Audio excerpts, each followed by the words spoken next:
കോഴിക്കോട് നഗരത്തിലെ ഒരു പഴയ അപ്പാർട്ട്മെന്റിൽ 3-ാം നിലയിലെ 3B ഫ്ളാറ്റ് എപ്പോഴും അടഞ്ഞിരിക്കും. വർഷങ്ങളായി ആ ഫ്ളാറ്റിൽ ആരും താമസിച്ചിരുന്നില്ല. പക്ഷേ ഓരോ വൈകുന്നേരവും ഒരാൾ അവിടേക്ക് വരും. അവന്റെ പേര് ആരവ്. അവൻ വാതില് തുറക്കില്ല, പക്ഷേ വാതിലിന്റെ മുന്നിൽ കുറച്ചു നിമിഷം നിൽക്കും. കയ്യിലൊരു ചെറിയ പഴയ ചാവിയുണ്ടാകും. ആ ഫ്ളാറ്റിൽ ഒരിക്കൽ അവൻ ജീവിച്ചിരുന്നു, അവളോടൊപ്പം. അവളുടെ പേര് ഇഷ.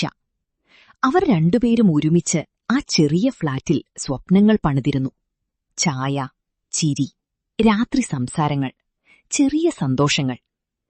ഒരു ദിവസം ഇഷ പറഞ്ഞു, "ഞാൻ കുറച്ചു കാലത്തേക്ക് പോകണം. നീ തിരിച്ചു വരുമോ?" ആരവ് ചോദിച്ചു. അവൾ ചിരിച്ചു. "ഈ വാതിൽ തുറന്നിരിക്കുന്നിടത്തോളം ഞാൻ തിരിച്ചുവരും." പിന്നീടവൾ പോയി, പക്ഷെ തിരിച്ചു വന്നില്ല. ആരവ് ആ ഫ്ളാറ്റ് അടച്ചുവച്ചു, പക്ഷെ വാതില് പൂട്ടിയില്ല. അവൻ ചാവി കയ്യിൽ സൂക്ഷിച്ചു. വർഷങ്ങൾ കടന്നു. ഓരോ ദിവസവും അവൻ വരും, വാതില് നോക്കും, ഒന്നും പറയില്ല. പക്ഷെ അവന്റെ കണ്ണുകളിൽ ഒരു ചോദ്യം മാത്രമുണ്ടാകും: "നീ എവിടെയാണ്?" ഒരു ദിവസം മഴ പെയ്യുന്ന വൈകുന്നേരം അവൻ വാതിലിനു മുന്നിൽ നിൽക്കുമ്പോൾ പിന്നിലൊരു ശബ്ദം: "നീ ഇപ്പോഴും ഇവിടെ വരാറുണ്ടോ?" ആരവ് മന്ദമായി തിരിഞ്ഞു നോക്കി. ഒരു പെൺകുട്ടി. അവളുടെ കയ്യിലൊരു ബാഗ്, കണ്ണുകളിൽ ആശയക്കുഴപ്പം. "ഞാൻ പുതിയതായി ഇവിടെ താമസിക്കാൻ വന്നതാണ്. ഈ ഫ്ളാറ്റ് 3B ആണോ?" അവൾ ചോദിച്ചു. ആരവ് മിണ്ടാതെ നിന്നു. "ഇത് വർഷങ്ങളായി അടഞ്ഞിരിക്കുന്നതായി പറഞ്ഞു." അവൻ മൃദുവായി പറഞ്ഞു, "അതടഞ്ഞിട്ടില്ല, കാത്തിരിക്കുന്നു." അവൾ അവനെ നോക്കി. ആർക്കു വേണ്ടി? ആരവ് ചാവി നോക്കി. ഒരോർമ്മയ്ക്കു വേണ്ടി. അവളുടെ പേര് മീന. അവൾ അവിടെ താമസിക്കാൻ തുടങ്ങി. ആദ്യ ദിവസം അവൾക്കതൊരു സാധാരണ ഫ്ളാറ്റ് പോലെ തോന്നി. പക്ഷെ ഓരോ വൈകുന്നേരവും ആരവ് വന്ന് വാതിലിനു മുന്നിൽ നിൽക്കുന്നത് അവൾ ശ്രദ്ധിച്ചു. പതിയെ അവൾ അവനോടടുത്തു. "നീ എന്താണ് കാത്തിരിക്കുന്നത്?" അവൾ ചോദിച്ചു. ആരവ് പറഞ്ഞു, "ചിലർ പോകുന്നത് ശരീരത്തോടെയല്ല, ഓർമ്മയായി തുടരാനാണ്." മീന മിണ്ടാതെ നിന്നു.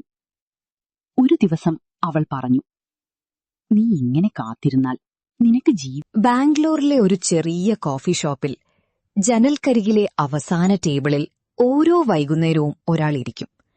അവന്റെ പേര് അഭിരാം. അവൻ എപ്പോഴും ഒരു കപ്പ് കാപ്പി മാത്രം ഓർഡർ ചെയ്യും, രണ്ടാമത്തേത് തൊടാറില്ല. വെയിറ്റർ ഒരിക്കൽ ചോദിച്ചു, "സർ, രണ്ടാമത്തെ കപ്പ് എപ്പോഴും വേണോ?"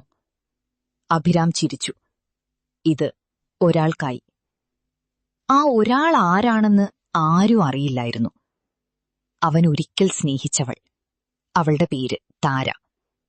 അവരൊരുമിച്ച് ഈ കോഫി ഷോപ്പിൽ വന്നിരുന്നു. അതേ ടേബിൾ, അതേ കാപ്പി, അതേ ചിരി. ഒരു ദിവസം അവൾ പറഞ്ഞു, "ഞാൻ വിദേശത്തേക്ക് പോകുന്നു." അഭിരാം ഒന്നും പറഞ്ഞില്ല. "നീ തിരിച്ചു വരുമോ?" അവൻ ചോദിച്ചു. അവൾ ചിരിച്ചു. കാപ്പി തണുത്തുപോകുന്നതിനു മുൻപ്. പിന്നീടവൾ പോയി. ആദ്യ ദിവസങ്ങളിൽ അഭിരാം ഒറ്റ കപ്പ് മാത്രം ഓർഡർ ചെയ്തു. പക്ഷെ പിന്നീട് അവൻ 2 കപ്പുകൾ ഓർഡർ ചെയ്യാൻ തുടങ്ങി. ഒന്ന് അവനായി, മറ്റൊന്ന് അവൾക്കായി. വർഷങ്ങൾ കടന്നു.